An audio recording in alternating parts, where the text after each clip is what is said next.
Hello മക്കളെ, welcome back. അപ്പൊ നമ്മുടെ ബയോളജിന്റെ എക്സാം ആണ് ഏറ്റവും ലാസ്റ്റത്തെ എക്സാം അല്ലെ. നമുക്കൊരു ഗ്യാപ്പ് ഒക്കെ ഉണ്ട് പഠിക്കാൻ. ബാക്കി സബ്ജക്ട്സിന്റെ ഒക്കെ കഴിഞ്ഞ് നമ്മുടെ ലാസ്റ്റിലേക്ക് വരുന്ന സബ്ജക്റ്റ് ആണ് ബയോളജി. അപ്പോൾ എല്ലാവരും ചിലപ്പോൾ മാറ്റി വെച്ചിട്ടുണ്ടാവും ബയോളജി ആയിട്ട് ലാസ്റ്റ് സമയം ഉണ്ടല്ലോ എന്ന് വിചാരിച്ചിട്ട്. പക്ഷെ സമയം ഉണ്ടെന്ന് വിചാരിച്ച് മാറ്റി വെച്ച് കഴിഞ്ഞാൽ ഇനിയുള്ള സമയത്ത് നമ്മൾ കൃത്യമായി പഠിച്ചില്ല എന്നുണ്ടെങ്കിൽ പണി കിട്ടും എന്നുള്ളത് ഉറപ്പാണ് അല്ലെ. നമുക്ക് പെരുന്നാളും അങ്ങനെ കുറെ തിരക്കുകൾ ഉണ്ടായിരുന്നു, ബാക്കി എക്സാംസ് ഉണ്ടായിരുന്നു, ഒക്കെ ശരിയാണ്. പക്ഷെ ബയോളജിയും അതുപോലെ ഇമ്പോർട്ടന്റ് ആണ്. കാരണം എല്ലാത്തിന്റെ മാർക്കും കൂടെ കൗണ്ട് ചെയ്തിട്ടാണ് നമുക്ക് +1 അഡ്മിഷൻ കൺസിഡർ ചെയ്യുന്നത് അല്ലെ. അപ്പൊ അതുകൊണ്ട് ബയോളജി ഇനിയുള്ള ദിവസങ്ങളിൽ കൃത്യമായിട്ട് തന്നെ പഠിക്കണം. കാരണം നമുക്കത് A+ വാങ്ങിക്കേണ്ട ഒരു സബ്ജക്ട് തന്നെയാണ് അല്ലെ. കുറച്ചൊക്കെ ബുദ്ധിമുട്ടിപ്പിക്കാവുന്ന ചോദ്യങ്ങൾ വരാൻ ചാൻസ് ഉള്ള സബ്ജക്റ്റും കൂടിയാണ് നമ്മുടെ ബയോളജി എന്ന് പറയുന്നത്. അപ്പൊ ഇന്ന് നമ്മുടെ കീമോ റിസപ്ഷൻ ഇൻ ഓർഗാനിസം എന്ന് പറഞ്ഞൊരു ചാപ്റ്റർ ഉണ്ട്. ആ ചാപ്റ്ററിൽ നമ്മൾ പഠിക്കുന്ന മൊത്തം ഹോർമോണുകളെ കുറിച്ചാണ് അല്ലെ. ഏത് ഗ്രന്ഥിയാണ് ഹോർമോൺസ് ഉൽപ്പാദിപ്പിക്കുന്നത്, എന്താണ് ആ ഹോർമോണിന്റെ ഫംഗ്ഷൻ, ഈ കാര്യങ്ങളാണ് ആ ഒരു ചാപ്റ്റർ മൊത്തമായിട്ട് പറയുന്നത്. അതിൽ സസ്യ ഹോർമോണുകൾ ഉണ്ട്, അതുപോലെ തന്നെ നമ്മുടെ ജന്തുക്കളിൽ മീൻസ് ബേസിക്കലി നമ്മുടെ ഹ്യൂമൻ ബീങ്സിലെ ഹോർമോൺസും ആണ് നമ്മൾ പഠിക്കുന്നത്. അപ്പൊ സസ്യ ഹോർമോൺസ് കമ്പാരിറ്റീവ്ലി കുറച്ചേ ഉള്ളൂ. അത് നിങ്ങൾ ആ ഒരു ടേബിൾ കറക്റ്റ് ആയിട്ട് പഠിക്കാൻ മിസ് മുന്നേ അതിന്റെ വീഡിയോ ചെയ്തിട്ടുണ്ടായിരുന്നു. അപ്പൊ ഇന്ന് നമ്മൾ പഠിക്കാൻ പോകുന്നത് നമ്മുടെ ശരീരത്തിൽ ഉൽപ്പാദിപ്പിക്കപ്പെടുന്ന ഹോർമോൺസും അതിന്റെ ഗ്രന്ഥികളും അതുപോലെ അതിന്റെ ഫംഗ്ഷനും, ഇനി അത് റിലേറ്റഡ് ആയിട്ടുള്ള എന്തെങ്കിലും ഗ്രോത്ത് ഡിസോർഡേഴ്സ് ഉണ്ടെങ്കിൽ അതുമാണ് നമ്മൾ പഠിക്കുന്നത്. ഗ്രോത്ത് ഡിസോർഡേഴ്സ് മാത്രമല്ല, അല്ലാതെ ഡിസോർഡേഴ്സ് ഉണ്ടെങ്കിൽ അതുമാണ് നമ്മൾ പഠിക്കാൻ പോകുന്നത്. അപ്പൊ നിങ്ങൾക്ക് എക്സാമിന് ഇത് വളരെ എളുപ്പമുള്ള രീതിയിലാണ് ഈ ഒരു ടേബിൾ ഇവിടെ സെറ്റ് ചെയ്തിരിക്കുന്നത്. അപ്പൊ ഇതൊന്ന് പഠിച്ചു പോയാൽ തന്നെ ആ ചാപ്റ്ററിലെ ഏകദേശം എല്ലാം തന്നെ നമ്മുടെ കയ്യിൽ ആവും. ഓക്കെ, അപ്പോൾ ഈ ഒരു ഭാഗങ്ങൾ കൃത്യമായിട്ട് തന്നെ നിങ്ങളൊന്ന് നോക്കി പോകാൻ ശ്രദ്ധിക്കുക കേട്ടോ. അപ്പൊ നമുക്ക് സമയം കളയാതെ പെട്ടെന്ന് തന്നെ ഗ്ലാൻസും അതിന്റെ ഹോർമോൺസും നോക്കാം. ഫസ്റ്റ് നമ്മൾ പഠിക്കുന്നത് നമ്മുടെ ഹൈപ്പോതലാമസും അതുപോലെ തന്നെ പിറ്റ്യൂട്ടറി ഗ്ലാൻഡും ആണ് അല്ലെ. നമ്മുടെ മാസ്റ്റർ ഗ്ലാൻസ് എന്ന് പറയുന്നതാണ് അല്ലെ. എന്തുകൊണ്ടാണ് ഈ ഹൈപ്പോതലാമസ് ആണ് ആക്ച്വലി ബാക്കി, അതുപോലെ പിറ്റ്യൂട്ടറി ഗ്ലാൻഡും, ഇവർ രണ്ടുപേരും കൂടിയിട്ടാണ് ബാക്കിയുള്ള ഗ്ലാൻസിനെ എല്ലാം സ്റ്റിമുലേറ്റ് ചെയ്യുന്നത്.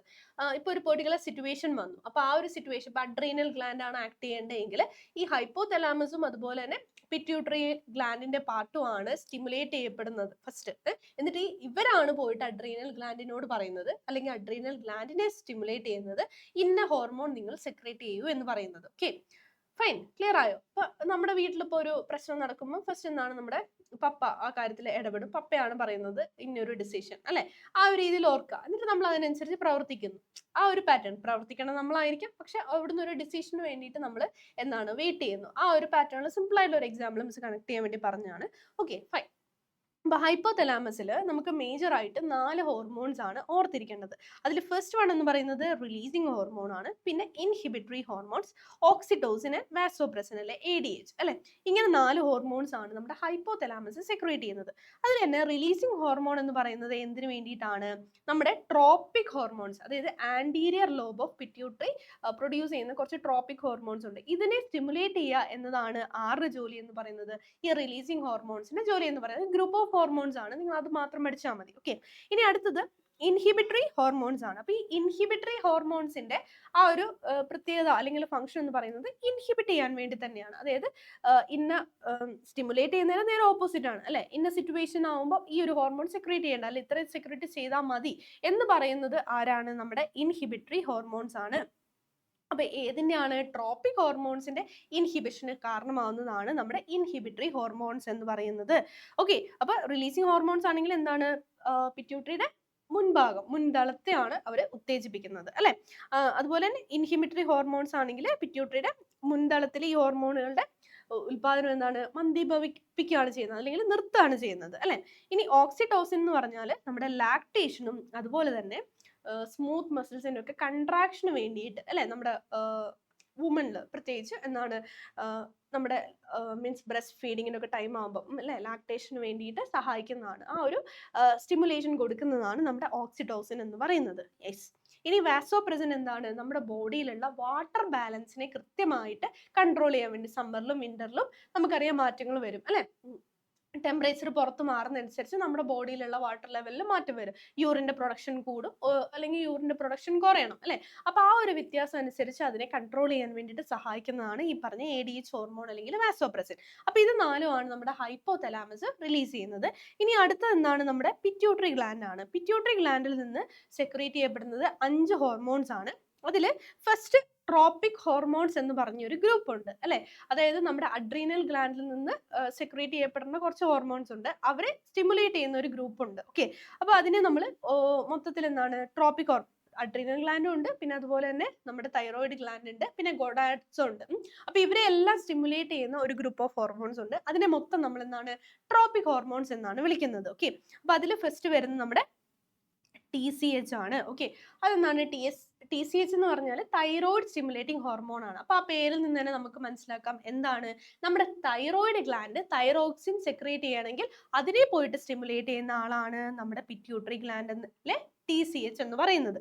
ഇനി അടുത്ത എന്താണ് ACTH ആണ്. അതെന്താണ് അഡ്രീനോ കോർട്ടിക്കോ ട്രോപ്പിക് ഹോർമോൺ ആണ്. അതെന്താണ്, അത് ആക്ച്വലി നമ്മുടെ അഡ്രീനൽ ഗ്ലാൻഡിലെ കോർട്ടെക്സ് റീജിയൻ പ്രൊഡ്യൂസ് ചെയ്യേണ്ട ഹോർമോൺസിനെ സ്റ്റിമുലേറ്റ് ചെയ്യാൻ വേണ്ടിയിട്ട്, അല്ലെ അഡ്രീനൽ ഗ്ലാൻഡിന്റെ കോർട്ടെക്സിനെ സ്റ്റിമുലേറ്റ് ചെയ്യുന്നതാണ്, അല്ലെ ഉത്തേജിപ്പിക്കുന്നതാണ് ഈ പറഞ്ഞ ACTH ഹോർമോൺ എന്ന് പറയുന്നത്. ഇനി GTH എന്ന് പറയുന്നത് എന്താണ്, ഗോണാഡോട്രോപ്പിക് ഹോർമോൺസ് ആണ്. അതായത് നമ്മുടെ ടെസ്റ്റിസും ഓവറിനെ സ്റ്റിമുലേറ്റ് ചെയ്യുന്നതാണ് നമ്മുടെ GTH എന്ന് പറയുന്നത്. ഓക്കെ, ഇനി നെക്സ്റ്റ് വൺ ആണ് സൊമാറ്റോട്രോപ്പിൻ എന്ന് പറയുന്നത്, അല്ലെങ്കിൽ STH. അതെന്താണ് നമ്മുടെ ഗ്രോത്തിനെ സ്റ്റിമുലേറ്റ് ചെയ്യുന്നതാണ്, ഗ്രോത്ത് ഹോർമോൺസിനെ, അതായത് മൊത്തത്തിൽ നമ്മുടെ ഗ്രോത്ത് കൺട്രോൾ ചെയ്യാൻ വേണ്ടിയിട്ട് സഹായിക്കുന്നതാണ് ഈ പറഞ്ഞ സൊമാറ്റോട്രോപ്പിൻ എന്ന് പറയുന്നത്.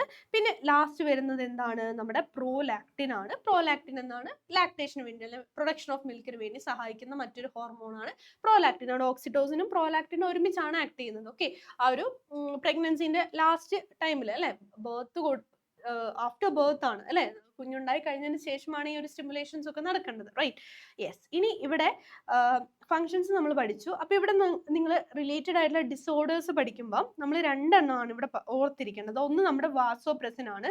അപ്പൊ ഈ വാസോപ്രസിനിൽ കറക്റ്റ് ആയിട്ട് പ്രൊഡക്ഷൻസ് നടന്നിട്ടില്ല എന്നുണ്ടെങ്കിൽ, അല്ലെ ആ വാട്ടറിന്റെ ലെവൽ കറക്റ്റ് ആയിട്ട് കൺട്രോൾ ചെയ്തിട്ടില്ല എന്നുണ്ടെങ്കിൽ വരുന്ന ഒരു അവസ്ഥയാണ് നമ്മുടെ ഡയബറ്റിസ് ഇൻസിപ്പിഡസ് എന്ന് പറയുന്നത്. ഓക്കെ, അപ്പൊ അത് നിങ്ങളൊന്ന് ഓർത്തിരിക്കുക. അത് ഏത് റിലേറ്റഡ് ആണ്, വാസോപ്രസിൻ ആണ്.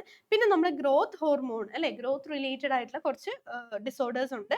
ഒന്നെന്താണ് dwarfism, then gigantism and acromegaly. Okay, അങ്ങനെ മൂന്നെണ്ണമാണ് ഗ്രോത്ത് ഡിസോർഡേഴ്സ് എന്ന് പറയുന്നത്. ഇപ്പോൾ ഇവിടെ എക്സ്പ്ലെയിൻ ചെയ്യുന്നില്ല, നമുക്ക് ക്വസ്റ്റ്യൻസ് ഒക്കെ ഡിസ്കസ് ചെയ്യുമ്പോൾ നമുക്കത് എക്സ്പ്ലെയിൻ ചെയ്ത് പഠിക്കാവുന്നതാണ്. ഇത് മൂന്നെണ്ണവും നിങ്ങൾ പഠിച്ചിരിക്കണം. ഗ്രോത്ത് ഡിസോർഡേഴ്സ് എന്ന് പറഞ്ഞു തന്നെ നിങ്ങളോട് ക്വസ്റ്റ്യൻ സെപ്പറേറ്റ് ആയിട്ട് ചോദിക്കുന്ന ഒരു ഭാഗമാണ്. ഓക്കെ, അപ്പൊ ഇത്രയും കാര്യങ്ങളാണ് ഹൈപ്പോ തലാമസിലും അതുപോലെ പിറ്റ്യൂട്ടറിയിലും നിങ്ങൾ ഓർത്തിരിക്കേണ്ട ഹോർമോൺസ് എന്ന് പറയുന്നത്. സിമ്പിൾ ആണല്ലോ. ഓക്കെ, അതിൽ ഡോർഫിസം എന്ന് പറഞ്ഞാൽ വാമനത്വമാണ്. പിന്നെ ജൈജാൻഡിസം നമുക്കറിയാം ഭീമാകാരത്വം, അതുപോലെ തന്നെ അക്രോമിഗ്ലി. Okay, fine. ഇനി നെക്സ്റ്റ് നമ്മുടെ പീനിയൽ ഗ്ലാൻഡ് ആണ്. അപ്പൊ പീനിയൽ ഗ്ലാൻഡ് സെക്രീറ്റ് ചെയ്യുന്ന ഒരേ ഒരു ഹോർമോൺ ആണ് നമ്മുടെ മെലാറ്റോണിൻ എന്ന് പറയുന്നത്.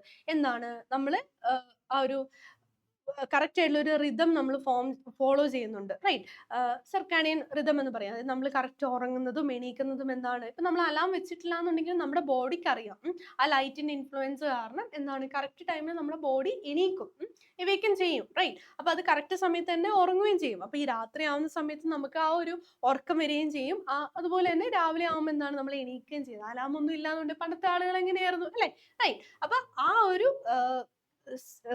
അല്ലെങ്കിൽ ആ ഒരു സൈക്കിൾ പോലെ ഇങ്ങനെ പോയിക്കൊണ്ടിരിക്കുകയാണ് അല്ലെ. ആ ഒരു സൈക്കിളിനെ കൺട്രോൾ ചെയ്യുന്നതാണ് നമ്മുടെ പീനിയൽ ഗ്ലാൻഡ് ഉൽപ്പാദിപ്പിക്കുന്ന മെലാറ്റോണിൻ എന്ന് പറയുന്ന ആ ഒരു പെർട്ടിക്കുലർ ഹോർമോൺ അല്ലെ. അപ്പൊ ദൈനംദിനം നടക്കുന്ന എല്ലാ ജീവധർമ്മങ്ങളെയും താളം ക്രമീകരിക്കുക എന്നുള്ളതാണ് ഈ പറഞ്ഞ മെലാറ്റോണിന്റെ ഫംഗ്ഷൻ എന്ന് പറയുന്നത്. ഇനിയാണ് നമ്മുടെ തൈറോയിഡ് ഗ്ലാൻഡ് അല്ലെ. തൈറോയിഡ് ഗ്ലാൻഡ് സെക്രീറ്റ് ചെയ്യുന്നത് രണ്ട് ഹോർമോൺസ് ആണ്. ഏതൊക്കെയാണ്, നമ്മുടെ തൈറോക്സിനും അതുപോലെ തന്നെ കാൽസിറ്റോണിനും. എന്താണ് ഈ പറഞ്ഞ തൈറോക്സിന്റെ മേജർ ആയിട്ടുള്ള ഫങ്ഷൻസ്? ഒന്ന് നമ്മുടെ മെറ്റാബോളിസം റിലേറ്റഡ് ആയിട്ടുള്ള എല്ലാ കാര്യങ്ങളും കൺട്രോൾ ചെയ്യുക. അതുകൂടാണ്ട് നമ്മുടെ ടെമ്പറേച്ചർ, നമ്മുടെ ബോഡീന്റെ ടെമ്പറേച്ചർ, അതുപോലെ തന്നെ ഇമ്പോർട്ടൻ്റ് ആയിട്ടുള്ള മറ്റൊരു ഫംഗ്ഷൻ ആണ് നമ്മുടെ കുഞ്ഞുങ്ങളിൽ ബ്രെയിൻ ഒക്കെ കറക്റ്റ് ആയിട്ട് ഡെവലപ്പ് ചെയ്യുന്നത് എന്താണ്, ഈ തൈറോക്സിന്റെ സെക്രീഷൻ കാരണമാണ്. അതുകൊണ്ടാണ് ഇപ്പം അമ്മയ്ക്ക് എന്തെങ്കിലും തൈറോയിഡ് റിലേറ്റഡ് ഇഷ്യൂസ് ഉണ്ടെങ്കിൽ അത് തന്നെ കറക്റ്റ് ചെയ്യണം എന്ന് പറയുന്നത് അതുകൊണ്ടാണ്. Okay, fine. ഇനി ബോഡീന്റെ കംപ്ലീറ്റ് ആയിട്ടുള്ള ഗ്രോത്ത്, ഇപ്പം മെറ്റബോളിസം കൺട്രോൾ ചെയ്യുമ്പോൾ നമുക്കറിയാം ബോഡീന്റെ ഗ്രോത്തും എല്ലാം അതിൽ വരുന്നുണ്ട്, അത് ഇമ്പോർട്ടൻ്റ് ആണ്. പിന്നെ നമ്മുടെ ഹാർട്ട്, സ്കിന്ന്, റീപ്രൊഡക്റ്റീവ് സിസ്റ്റം, ഇതെല്ലാം നമ്മുടെ ബോഡിയിലെ പല ഭാഗങ്ങളും കൺട്രോൾ ചെയ്യുന്നതാണ് നമ്മുടെ തൈറോക്സിൻ. അപ്പോൾ തൈറോക്സിനിൽ എന്തെങ്കിലും സെക്രീഷനിൽ പ്രശ്നങ്ങൾ വന്നു കഴിഞ്ഞാൽ നമ്മുടെ ബോഡിയിലെ പല കാര്യങ്ങളും അത് അവതാളത്തിലാക്കും. ഓക്കെ, അപ്പൊ അവിടെ വരുന്ന റിലേറ്റഡ് ഡിസോർഡർ ആണ് ഹൈപ്പോ തൈറോയിഡിസം, അതുപോലെ തന്നെ ഹൈപ്പർ തൈറോയിഡിസം, ഒന്ന് കൂടുന്നതും ഒന്ന് കുറയുന്നതും. ഓക്കെ, ഇനി കാൽസിറ്റോണിന്റെ പ്രധാനപ്പെട്ട ഫംഗ്ഷൻ എന്ന് പറയുന്നത് എന്താണ്, നമ്മുടെ കാൽസ്യം ലെവലിനെ കൃത്യമായിട്ട് കൺട്രോൾ ചെയ്യുക. ഓക്കെ, ആ ഒരു നോർമലൈസ് ചെയ്യുക, ഇൻക്രീസ് ചെയ്യുകയാണെങ്കിൽ അതിനെ കുറയ്ക്കുക എന്നുള്ളതാണ് കാൽസിറ്റോണിന്റെ ഫംഗ്ഷൻ എന്ന് പറയുന്നത്. ഇനി അതോടുകൂടി തന്നെ നമ്മുടെ തൈറോയിഡിനോട് ഗ്ലാൻഡിനോട് കൂടി ചേർന്ന് തന്നെ പ്രവർത്തിക്കുന്ന മറ്റൊരു ഗ്ലാൻഡ് ആണ് പാരാതൈറോയിഡ് ഗ്ലാൻഡ് എന്ന് പറയുന്നത്. അത് സെക്രീറ്റ് ചെയ്യുന്ന ഹോർമോൺ ആണ് പാരത് ഹോർമോൺ. ഇതെന്താണ്, നമ്മുടെ കാൽസ്യം ലെവലിനെ തന്നെ കൺട്രോൾ ചെയ്യാൻ വേണ്ടിയിട്ട് സഹായിക്കുന്നു. അതെന്താണ്, കുറയുകയാണെങ്കിൽ അത് കൂട്ടിക്കൊണ്ടുവരിക എന്നുള്ള ഉത്തരവാദിത്തമാണ് പാരത് ഹോർമോണിന്. ഇനി നെക്സ്റ്റ് ആണ് നമ്മുടെ തൈമസ് ഗ്ലാൻഡ്. തൈമസ് ഗ്ലാൻഡിന്റെ പ്രധാനപ്പെട്ട ആ ഒരു സെക്രീഷൻ എന്ന് പറയുന്നത് തൈമോസിൻ ആണ്. ഇതെന്താണ്, നമ്മുടെ ടി ലിംഫോസൈറ്റിനെ മെച്ചുറേഷന് വേണ്ടിയിട്ടൊക്കെ സഹായിക്കുന്നത്. ടി ലിംഫോസൈറ്റ് നമുക്ക് എന്തുമായിട്ട് റിലേറ്റഡ് ആ പഠിച്ചിട്ടുള്ളത്, നമ്മുടെ ഇമ്മ്യൂണിറ്റി ആയിട്ട് റിലേറ്റഡ് ആണ് അല്ലേ. അപ്പോൾ ഇമ്മ്യൂണിറ്റി ആൻഡ് ഹെൽത്ത് കെയർ എന്നുള്ള ചാപ്റ്റർ നമ്മൾ ഡീറ്റെയിൽ ആയിട്ട് പഠിക്കുന്നുണ്ട്. സോ ഈ ഒരു ടി ലിംഫോസൈറ്റിന്റെ മെച്ചുറേഷൻ എന്താണ്, ആ ഒരു പാകപ്പെടുത്തിയെടുക്കാൻ വേണ്ടിയിട്ട് സഹായിക്കുന്നതാണ് ഈ തൈമോസിൻ എന്ന് പറയുന്നത്. സെക്രീറ്റ് ചെയ്യുന്നത് നമ്മുടെ തൈമസ് ആണ്. ഓക്കെ, അപ്പൊ അത്രയും കാര്യങ്ങൾ അവിടെ ഓർത്തിരിക്കുക. ഇനി നമ്മൾ ഓർത്തിരിക്കുന്നതാണ് അടുത്തത് നമ്മുടെ അഡ്രീനൽ ഗ്ലാൻഡ്. അപ്പൊ അഡ്രീനൽ ഗ്ലാൻഡിൽ രണ്ട് ഭാഗങ്ങളുണ്ട്, കോർട്ടെക്സും ഉണ്ട്, അതുപോലെ തന്നെ മെഡുല റീജിയനും ഉണ്ട്. അപ്പൊ ഈ കോർട്ടെക്സ് റീജിയൻ പ്രൊഡ്യൂസ് ചെയ്യുന്നതാണ് കോർട്ടിസോൾ, ആൽഡോസ്റ്റെറോൺ ആൻഡ് ആൻഡ്രോജൻസ്. ഇങ്ങനെ മൂന്നെണ്ണം സെക്രീറ്റ് ചെയ്യുന്നുണ്ട്. അതിൽ കോർട്ടിസോൾ എന്താണ്, ഗ്ലൂക്കോസിന്റെ ആ ഒരു കൺട്രോൾ അല്ലെ, ഹോമിയോസ്റ്റാസിസ്. പിന്നെ നമ്മുടെ കുറച്ച് ഇമ്മ്യൂൺ റെസ്പോൺസസ് ഒക്കെ സപ്രസ് ചെയ്യാൻ, വരാതിരിക്കാൻ വേണ്ടിയൊക്കെ സഹായിക്കുന്നു. പിന്നെ ഈ ഇൻഫ്ലമേഷനും അലർജിക് റിയാക്ഷൻസ് ഒക്കെ ഇല്ലേ, അതിനൊക്കെ ഒന്ന് കൺട്രോൾ ചെയ്യുന്നതാണ് നമ്മുടെ കോർട്ടിസോൾ എന്ന് പറയുന്നത്. ആൽഡോസ്റ്റെറോൺ ആണെങ്കിലോ നമ്മുടെ ശരീരത്തിലെ ബ്ലഡ് പ്രഷർ, അതുപോലെ മിനറൽസ്, ഇതിൻ്റെ ഒക്കെ ആ ഒരു ലെവലിനെ കൃത്യമായിട്ട് കൺട്രോൾ ചെയ്യുന്ന ആളാണ് നമ്മുടെ ആൽഡോസ്റ്റെറോൺ എന്ന് പറയുന്നത്. ഇനി ലവണ സന്തുലനം അതുപോലെ രക്തസമ്മർദ്ദം ക്രമീകരിക്കുകയൊക്കെ ചെയ്യുന്നതാണ്. ഇനി ആൻഡ്രോജൻസ് എന്ന് പറഞ്ഞാൽ എന്താണ്, നമ്മുടെ സെക്ഷൽ ഡെവലപ്മെന്റ് അതുപോലെ സെക്ഷൽ ലൈംഗിക ബിഹേവിയർ അല്ലെ, ആ ഒരു സ്വഭാവം അതിനെയൊക്കെ രൂപപ്പെടുത്തിയെടുക്കുന്നതാണ് നമ്മുടെ ആൻഡ്രോജൻസ് എന്ന് പറയുന്നത്. ഇനി നമ്മുടെ മെഡുല, നെക്സ്റ്റ് റീജിയൻ ആണ് മെഡുല. മെഡുല സെക്രീറ്റ് ചെയ്യുന്നതാണ് എപ്പിനെഫ്രിനും അതുപോലെ തന്നെ നോർ എപ്പിനെഫ്രിനും. അതായത് നമ്മുടെ ബോഡി ഒരു പെർട്ടിക്കുലർ എമർജൻസി സിറ്റുവേഷൻ അണ്ടർഗോ ചെയ്യുകയാണെങ്കിൽ, അതിനെ ഫേസ് ചെയ്യുകയാണെങ്കിൽ ആ സമയത്ത് ആക്ട് ചെയ്യുന്ന രണ്ട് ഹോർമോൺസ് ആണ്. അതായത് നമ്മുടെ sympathetic and parasympathetic nerve system അതിനോട് കൂടിച്ചേർന്ന് ആക്ട് ചെയ്യുന്നതാണ് നമ്മുടെ മെഡുല സെക്രീറ്റ് ചെയ്യുന്ന എപ്പിനെഫ്രിനും അതുപോലെ തന്നെ നോർ എപ്പിനെഫ്രിൻ എന്ന് പറയുന്നത്. ഇനിയാണ് നമ്മുടെ പാൻക്രിയാസ് അല്ലെ. പാൻക്രിയാസ് സെക്രീറ്റ് ചെയ്യുന്ന രണ്ട് ഹോർമോൺസ് ആണ്, ഒന്ന് ഇൻസുലിൻ അതുപോലെ അടുത്തതെന്ന് പറയുന്നത് നമ്മുടെ ഗ്ലൂക്കോഗോൺ ആണ്. ഇൻസുലിൻ എന്താണ്, നമ്മുടെ ബ്ലഡിലെ ഗ്ലൂക്കോസിന്റെ ലെവലിനെ ക്രമീകരിക്കുകയാണ് ചെയ്യുന്നത്. എന്താണ്, അത് കൂടുന്ന സമയത്ത് കുറയ്ക്കുക എന്നുള്ളതാണ് ഇൻസുലിന്റെ ആ ഒരു പരിപാടി അല്ലെ, അല്ലെങ്കിൽ ആ ഒരു ദൗത്യം. ഇനി ഗ്ലൂക്കോഗോൺ ആണെങ്കിലോ ഡിക്രീസ് ചെയ്യുമ്പോൾ അത് കൂട്ടിക്കൊണ്ടുവരിക എന്നുള്ളതുമാണ് അല്ലെ. അപ്പൊ ഇതിന്റെ ഒരു സെക്രീഷനിൽ എന്തെങ്കിലും മാറ്റം വരുമ്പോഴാണ് നമുക്ക് ഡയബറ്റിസ് വരുന്നത്. ഡയബറ്റിസ് മെലിറ്റസ് നിങ്ങളോട് ചോദിക്കാനുള്ള ഒരു ക്വസ്റ്റൻ ആണ്, അത് നിങ്ങളൊന്ന് പഠിച്ചു വെക്കുക കേട്ടോ. ഇനിയാണ് നമ്മുടെ ടെസ്റ്റിസും ഓവറീസും. അപ്പൊ ടെസ്റ്റിസ് സെക്രീറ്റ് ചെയ്യുന്നതാണ് ടെസ്റ്റോസ്റ്റെറോൺ എന്ന് പറയുന്നത്. അതായത് മെയിൽ റിലേറ്റഡ് ആയിട്ടുള്ള സെക്സ് ഓർഗൻസും അതുപോലെ അതിന്റെ ഡെവലപ്മെന്റ്, സ്പേം പ്രൊഡക്ഷൻ, അതുപോലെ സെക്കൻഡറി സെക്ഷൽ ക്യാരക്ടറിസ്റ്റിക്സ്, ഇതിനെല്ലാം കൺട്രോൾ ചെയ്യുന്ന ആരാണ്, നമ്മുടെ ടെസ്റ്റോസ്റ്റെറോൺ ആണ്. ഇനി നെക്സ്റ്റ് എന്താണ്, ഓവറീസ് ആണ്. ഓവറീസ് എന്താണ്, നമ്മുടെ ഫീമെയിലുള്ള പാർട്ടാണ് അല്ലെ. അപ്പൊ ഫീമെയിലിൽ സെക്രീറ്റ് ചെയ്യപ്പെടുന്ന ഏതാണ്, നമ്മുടെ ഈസ്ട്രോജനും അതുപോലെ തന്നെ പ്രൊജസ്ട്രോണും ആണ്. ഈസ്ട്രോജൻ എന്താണ്, നമ്മുടെ ഫീമെയിൽ മീൻസ് സെക്സ് ഓർഗൻസിന്റെ ഡെവലപ്മെന്റും അതുപോലെ തന്നെ ഓവം പ്രൊഡക്ഷൻ, പിന്നെ നമ്മുടെ മെൻസ്ട്രൽ സൈക്കിൾ, അതുപോലെ സെക്കൻഡറി സെക്ഷൽ ക്യാരക്ടേഴ്സ്, ഇതിനെല്ലാം കൃത്യമായിട്ട് കൺട്രോൾ ചെയ്യുന്നതാണ് നമ്മുടെ ഈസ്ട്രോജൻ എന്ന് പറയുന്നത്. പ്രൊജസ്ട്രോണും എന്താണ്, അതിന്റെ കൂടുതൽ തന്നെ പ്രവർത്തിക്കുന്നതാണ്. മെൻസ്ട്രൽ സൈക്കിൾ ഒക്കെ കൃത്യമായിട്ട് ആ സമയത്തൊക്കെയാണ് ഈ ഹോർമോൺസിലെ ചേഞ്ചസ് ഒക്കെ വരുന്നത് അല്ലെ. പിന്നെ അതുകൂടാണ്ട് നമ്മുടെ ഫീറ്റസ് യൂട്രസിൽ ഉണ്ട് എങ്കിൽ അതിന്റെ മെയിൻ്റെനൻസും ആർക്കാണ്, പ്രൊജസ്ട്രോൺ ആണ്. അപ്പൊ ആ സമയത്തായിരിക്കും ആ ഒരു സെക്രീഷൻ കൂടുതൽ ഉണ്ടാവും അല്ലെ. ആ ചേഞ്ചസ് അതിനനുസരിച്ച് ആ ഒരു സൈക്കിളൊക്കെ പഠിക്കുമ്പോൾ നമുക്ക് പിന്നെ ഡീറ്റെയിൽ ആയിട്ട് പഠിക്കാം, ഇപ്പൊ പറഞ്ഞാൽ മനസ്സിലാവില്ല. അപ്പൊ ഇത്രയും കാര്യങ്ങളാണ് എന്താണ് നമ്മുടെ ഈ ചാപ്റ്ററിൽ ഹോർമോൺസ്, ഹ്യൂമൻ ബീങ്സിൽ സെക്രീറ്റ് ചെയ്യപ്പെടുന്ന ഹോർമോൺസിൽ നമ്മൾ പഠിക്കേണ്ടത്. ഏറ്റവും ഷോർട്ടൻ ആയിട്ടുള്ള രീതിയിലാണ് മിസ് ഇത് ഡിസ്കസ് ചെയ്തത്. അപ്പൊ നിങ്ങൾക്ക് അത് ഭയങ്കര ഹെൽപ്ഫുൾ ആയിരിക്കും. ഇത് മാത്രം പഠിച്ചാലും ആ ഒരു ചാപ്റ്ററിൽ ഏതാണ്ട് എല്ലാം തന്നെ ആയി. പിന്നെ നിങ്ങൾ പ്ലാൻ ഹോർമോൺസും കൂടി ഒന്ന് പഠിച്ചാൽ മതി. അപ്പോൾ അത് അത്രയും സിമ്പിളായിട്ട് നിങ്ങൾക്ക് മനസ്സിലായെന്ന് വിചാരിക്കുന്നു. അപ്പോൾ ഈ ഒരു ടേബിൾ നിങ്ങൾ ഇതേപോലെ തന്നെ പഠിച്ചു വെക്കുക. ഇതിൽ ഏത് ഹോർമോൺസും ഏത് ഗ്ലാൻഡും നിങ്ങളോട് എപ്പോൾ വേണേലും ചോദിക്കാം, ക്വസ്റ്റൻ ആയിട്ട് ചോദിക്കാവുന്നതേ ഉള്ളൂ. അതുകൊണ്ടാണ് മിസ് പറഞ്ഞത് ഈ ഒരു ചാപ്റ്ററിൽ ഇത് തന്നെ പഠിച്ചു പോയാൽ തന്നെ ആ ചാപ്റ്ററിൽ ഒരു പകുതി മുക്കാൽ മാർക്കും നമുക്ക് സ്കോർ ചെയ്യാം. ഓക്കെ, അപ്പോൾ അത് ക്ലിയർ ആണെന്ന് വിചാരിക്കുന്നു. അപ്പോൾ ഇതുപോലെ ഇമ്പോർട്ടൻ്റ് ആയിട്ടുള്ള ടോപ്പിക്സും അതുപോലെ തന്നെ ക്വസ്റ്റ്യൻസും ബാക്കി ടിപ്സും ട്രിക്സും ഒക്കെ ആയിട്ട് മിസ് വീണ്ടും വരുന്നതായിരിക്കും. അപ്പോൾ നിങ്ങൾക്കിത് ഓക്കെ ആണെന്നുണ്ടെങ്കിൽ, നിങ്ങൾക്ക് ഇഷ്ടപ്പെട്ട് ഓക്കെ ആണ്, ഹെൽപ്ഫുൾ ആയിട്ടുണ്ടെങ്കിൽ നിങ്ങൾ ഫ്രണ്ട്സിനും കൂടെ ഒന്ന് ഷെയർ ചെയ്ത് കൊടുക്കുക കേട്ടോ. ഫൈൻ. അപ്പോൾ ഇനി നമുക്ക് വീണ്ടും കാണാം. So until then, thank you and bye bye.